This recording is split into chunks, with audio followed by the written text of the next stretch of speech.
সূরাতুল মুলক আজকে আপনাদেরকে আমি ৯টি নিয়মের মাধ্যমে ইনশাআল্লাহ সূরাতুল মুলক সহি শুদ্ধ করে শেখাবো। অর্থাৎ যে ৯টি নিয়ম শিখলে আপনি পুরো কোরআন মাজিদও সহি শুদ্ধ করে পড়তে পারবেন।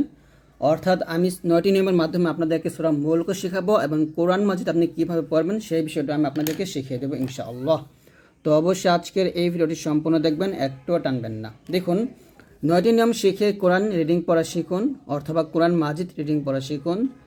৯টি নিয়ম কী কী আমি এখানে একটু বলি। প্রথম নিয়মটা হচ্ছে হরফ। আপনাকে অবশ্যই প্রত্যেকটা হরফ চিনতে হবে, আর আমরা কিন্তু প্রত্যেকটা হরফ চিনি। তারপরে হচ্ছে মাখরাজ। হরফ চিনে আপনাকে মাখরাজ চিনতে হবে, অর্থাৎ প্রত্যেকটা হরফের মাখরাজ কোথায়, প্রত্যেকটা হরফের মাখরাজ জানতে হবে এবং সিফাত জানতে হবে। সিফাত কি? সিফাত হচ্ছে হরফের গুণ বা বৈশিষ্ট্য।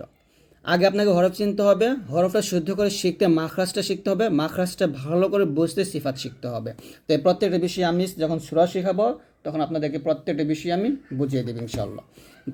তারপর হচ্ছে ২ নম্বর হচ্ছে হরকত অথবা তানভিন। হরকত কাকে বলে? হরকত হচ্ছে যে এক জবর এক জের এক পেশকে বলা হয় হরকত, আর ২ জবর ২ জের ২ পেশকে বলা হয় তানভিন। তো আপনাকে হরকত এবং তানভিনটা বুঝতে হবে। তারপরে হচ্ছে মাদ। মাদ কাকে বলে? মাদ হচ্ছে যখন জবরের পর এরকম খালি আলিফ আসবে, পেশের পরে যজমলা ওয়াও আসবে এবং জেরের পর যজমলা ইয়া আসবে, তখন এটাকে মাদ বলা হবে। অথবা এরকম খাড়া জবর আর খাড়া জের আসলে, খাড়া জের অথবা উল্টা পেশ আসলে এরকম থাকে মাদ বলা হবে। মাদ হলেও আমরা কি করব? এক আলিফ পরিমাণ টেনে পড়ব এরকম। তারপর আপনাকে সাকিন বুঝতে হবে বা যজমলা হরফ। যজমলা হরফ কোনটা? যেমন এই যে বা বার উপর যদি আমি সাকিনটা দেই, তাহলে এই যে বামে আমি হরকত দিলে এটাকে জজমালা হরফ বলা হবে। তো জজমালা হরফ বুঝতে হবে। তাসদিদুল হরফ বুঝতে হবে। তাসদিদুল হরফটা হচ্ছে এরকম যে হামজা বা জবর আব, বা জবর বা আব্বা, এরকম আর কি। তারপর গুন্না বুঝতে হবে। গুন্নার মধ্যে 3টা গুন্না আছে। এক হলো ওয়াজিব গুন্না, 2 হচ্ছে নুন সাকিন ও তানভিনের গুন্না, আর 3 হচ্ছে মিম সাকিনের গুন্না। এই প্রত্যেকটা গুন্না নিয়ে আমার ভিডিও করা আছে, আপনি দেখে শিখে নেবেন। 7 হলো কলকলা হরফগুলা, যেমন আমরা সবাই জানি কলকলা হরফ 5টা। কফ, তারপর ত, বা আর জিম এবং হচ্ছে দাল। এই 5টা হচ্ছে কলকলা হরফ। যখন 5টা হরফে এরকম সাকিন থাকবে তখন কি করতে হবে? কলকলা করে পড়তে হবে বা কলকলা আদায় করে পড়তে হবে। তাহলে আর হলো উচ্চারণের পার্থক্য। অর্থাৎ উচ্চারণের পার্থক্যের মানে হচ্ছে যে 2টা হরফ আমরা এক করে ফেলি এরকম, যেমন এটা হচ্ছে হা আর এটা হচ্ছে হা।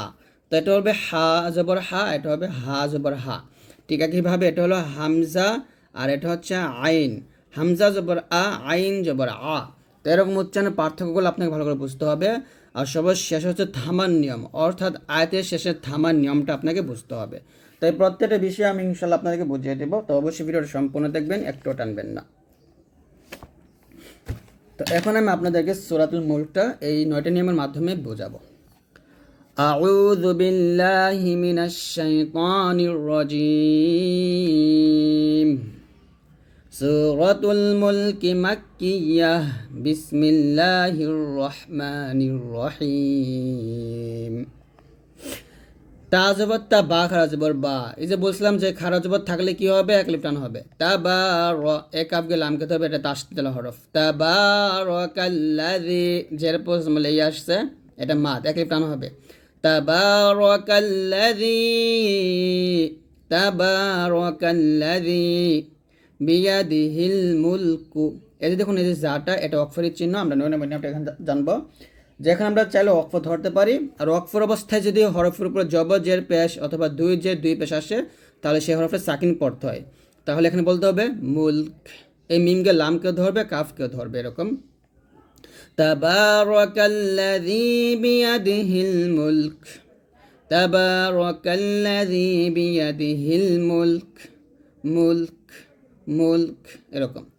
তারপর ওয়াহুয়া আলা, লাম খারাজ বললা, এই খারাজ বলটা লামের উপরে এক লিফ টান দিবেন। ওয়াহুয়া আলা কুল্লি শাইইন, শাইইন, শাইইন। হামজা 2 জের ইং, এখানে ইকফা গুণ হবে। তানভিনের পর কি আসছে? ইকফার হরফ কফ আসছে। ওয়াহুয়া আলা কুল্লি শাইইন কদির। এখানে আছে কদির, রু আছে। যদি থামেন তাহলে এই দিতে 3 আলিফ টান দিয়ে রটাকে সাকিন করতে হবে, কারণ এটা হলো মধ্যে আরজি। মধ্যের হরফের পরের হরফে ওয়াকফ করলে তাকে মধ্যে আরজি বলে। মধ্যে আরজি 3 আলিফ টেনে পড়তে হয়। ওয়াহুয়া আলা কুল্লি শাইইন কাদির। এরকম এখানে দেখুন একটা নুন আছে, এটাকে নুনে কুতনি বলে। এটা পড়ার নিয়মটা হচ্ছে, যদি আপনি এখানে থামেন তাহলে নুনে কুতনি পড়ার দরকার নেই, আর না থামলে মিলে পড়তে হবে। এরকম কদিরুনিল্লাযী বলতে হবে, নুনকে লামকে ধরবে এরকম। তাবারাকাল্লাযী বিয়াদিহিল মুলক ওয়া হুয়া আলা কুল্লি শাইইন কাদির। তো যেহেতু আমরা এখানে থেমে গেছি, তাহলে আলিফ উপরে কী দিতে হবে? জবর দিয়ে পড়তে হবে। এটা একটা নিয়ম, এটাকে হামজাতুল ওয়াসল বলে। যেরকম আপনারা পাবেন যে শব্দের শুরুতে আলিফের জবর যে পেশ কিছু থাকে না, যদি পরের হরফটা লাম হয় তাহলে আলিফের জবর দিবেন।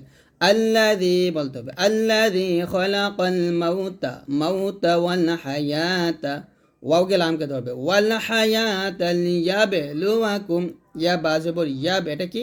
এটা হলো কলকলা, কফ ত বা জিম দাল। তো এই পাঁচটা হরফের উপর সাকিন থাকলে কলকলা করতে হবে।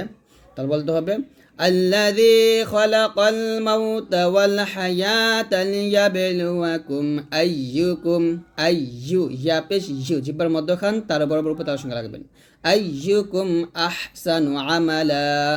এই যে ত, এটা কিন্তু ওয়াকফের চিহ্ন। তো এরকম যদি ওয়াকফের অবস্থায় তানভিনে দুইটা জবর আসে, তাহলে একটা জবর বাদ দিয়ে আমরা আরেকটা জবর স্থানে রেখে এক আলিফ পরিমাণ টেনে পড়ব।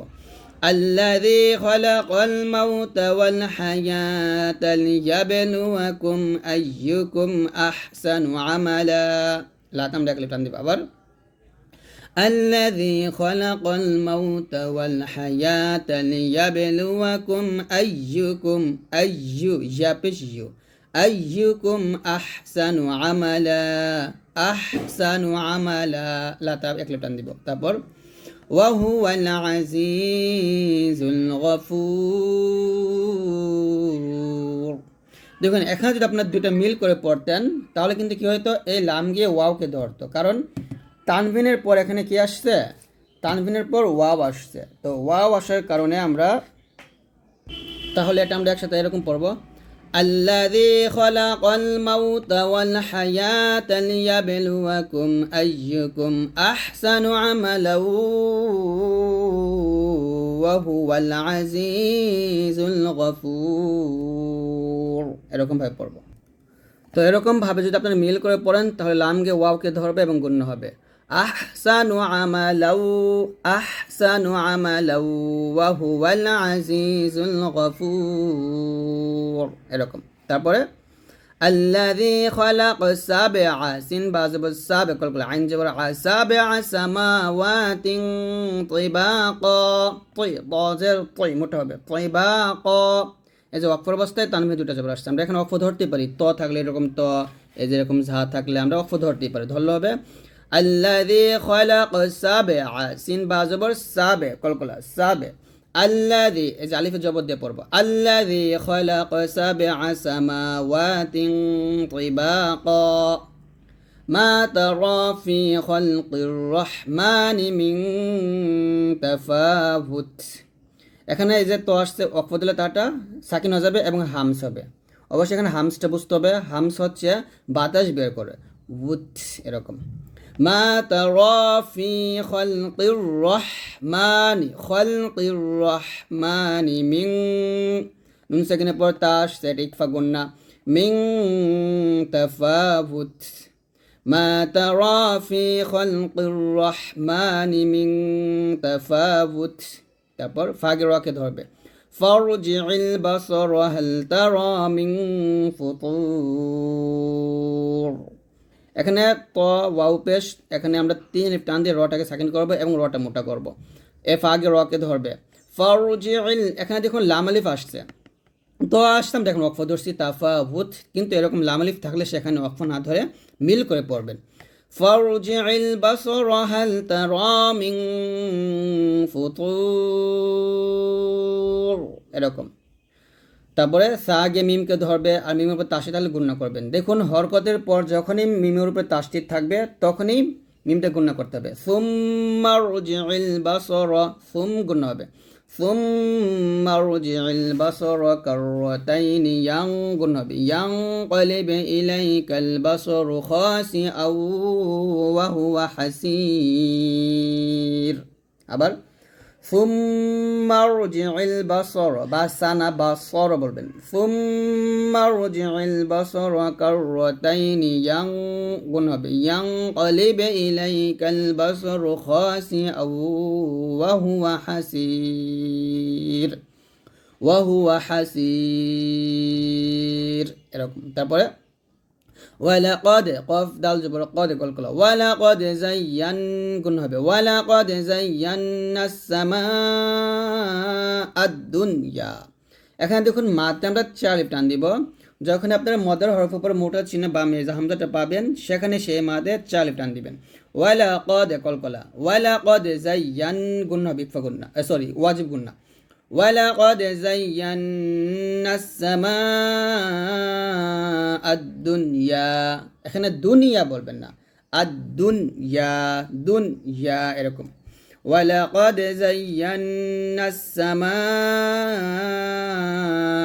দুনিয়া বিমাসাবিহা ওয়া জাআলনাহা রুজুমান লিশ-শায়াতিন।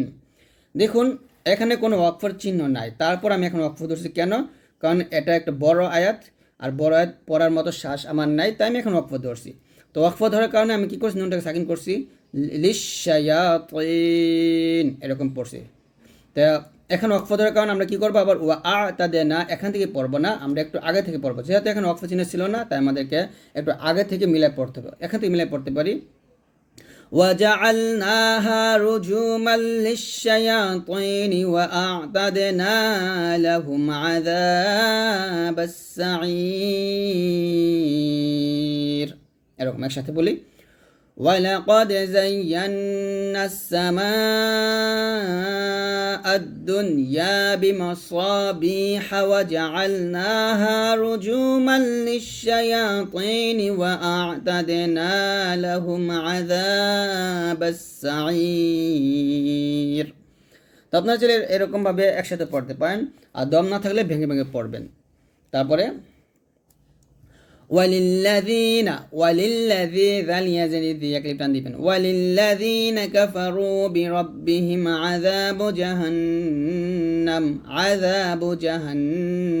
সেখানে থামলে হবে আযাবু জাহান্নাম, এই মিমটা সাকিন হয়ে যাবে, আর জাহান এখানে ওয়াজিব গুণ হবে। ওয়ালিল্লাযীনা কাফারু রুতে একটা টান দিবেন ওয়ালিল্লাযীনা কাফারু বিরাব্বিহিম আযাবু জাহান্নাম ওয়াবিসাল মাসীর ওয়াবিসাল বা হামজা জের বি ঢাকা দিবেন ওয়াবিসাল মাসীর একসাথে হবে ওয়ালিল্লাযীনা কাফারু বিরাব্বিহিম আযাবু জাহান্নাম ওয়াবিসাল মাসীর। তো এরকম ভাবে পড়ার চেষ্টা করবেন ইনশাআল্লাহ। আমরা আগামী ক্লাসে আয়াত ইযা উলকু এখান থেকে পড়ব। তো সবাই ভালো থাকবেন, আল্লাহ হাফেজ।